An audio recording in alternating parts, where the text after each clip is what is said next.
Micah 7:7. This is the day that the Lord has made. And don't judge me on my bedroom. It is like our exercise room. It's all those things that we need it to be. But I want to just thank you for joining us on this journey of covenant marriages, a covenant relationship. We're studying this week on our covenant with God. What is a covenant and the importance of it? And, as I go through and study, it just is amazing how it opens up and illuminates the Word of God to me. So I want to just share something with you that I thought really was a game changer this morning. We had prayer with some of our teachers and our staff and at our local school. And whenever I walked in, I just brought my Bible with me, and it's a pretty good size Bible, okay, y'all? It looks great and it looks important, but the truth is God's not looking for a big Bible. What He is looking for is big faith.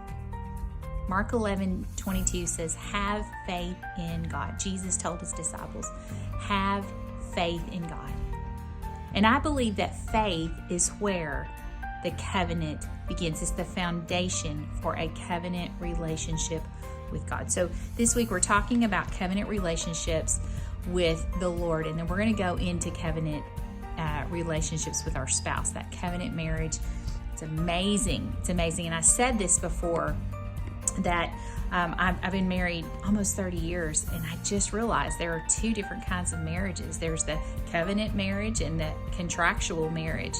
And the covenant marriage is only offered in 3 states. The contractual marriage is what my husband and I did. We just went to the courthouse. We got our marriage license. We had a wedding. But we could have just gotten married on the spot. And if we wanted to turn around and get a divorce a few minutes later, we could have, probably, I don't know, there's probably a 30-day plan in there. I don't know. But anyway, so my thing is that it's an easy in, easy out marriage. But a covenant marriage is a legal binding agreement between two people that says, I'm in this for life. It takes premarital counseling, and you cannot get a no-fault divorce. You have to have marriage counseling.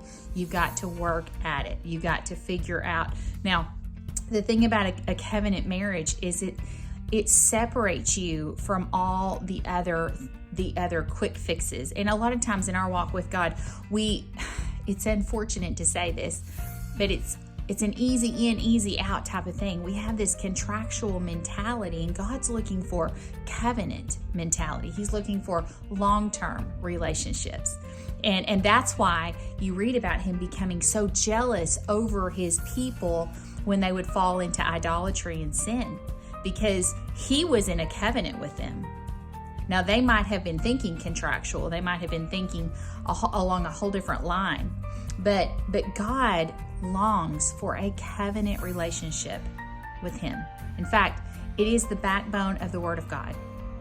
It's the reason for the redemptive story. So this morning, I want to take you for just a few minutes to Genesis chapter 6 and verse 18. And God is making a covenant promise to Noah. And He's saying, but with thee will I establish my covenant, and thou shalt come into the ark. And he's talking to him this covenant of protection that He is going to keep. And there's a lot of deep theology right there that you could dive into, but we don't have time to do that today. Okay, so Genesis 9, Noah has come off of the ark. The flooding is over. The rains have ceased, and God again is reminding him of this covenant. And He said in verse 9, and behold, I establish my covenant with you and your seed after you. I've noticed kind of a common thread with the covenants that God establishes in the Old Testament is that it's not just for that person that He's speaking to. When we talk about the covenant with Abraham, He wasn't just talking to Abraham. He was saying, this is going to be established with you and your future generations. And I think what comes out so strong to me this morning as we're studying covenants, we'll read about the Abrahamic covenant before long, but what stands out to me is that the life we're living is not in vain. the relationship with God, the intentionality that we're having in the Word of God and in prayer and seeking the Lord and taking time every week to spend in fasting and moving past our will and saying, thy will be done. We're doing this for our kids. We're doing this for our family. You know, we can sacrifice a whole lot for them as far as, you know, having another job or having to work harder to cook good meals or taking them to church every Sunday morning. Somebody say, yes, that's a sacrifice. We can do those things for our children because we love them and we want to raise them up right. But what they need more than anything, they need us to be strong in our covenant relationship with God, to where we are not contractual in our thinking and our walk with God. We're not in one day and out the next. We're not lukewarm here and on fire during a revival service, but our children need to see a covenant relationship lived out at home. And this month, I pray that we will create a place in our hearts to realize the power of a covenant relationship with the Lord.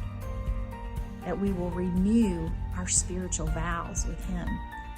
And that we will understand this affects not just me, but it affects everyone around me. It affects my family. It affects my marriage. It affects my church and my community, and ultimately our nation. Our nation is living in a broken time. And you know this as well as I do, that there are so many people that they're just not committed anymore. They're just not committed. But God calls us to commitment. Love is commitment. Love is action. Love is a strong foundation, and God calls us to love the Lord your God with all your heart, soul, mind, and strength.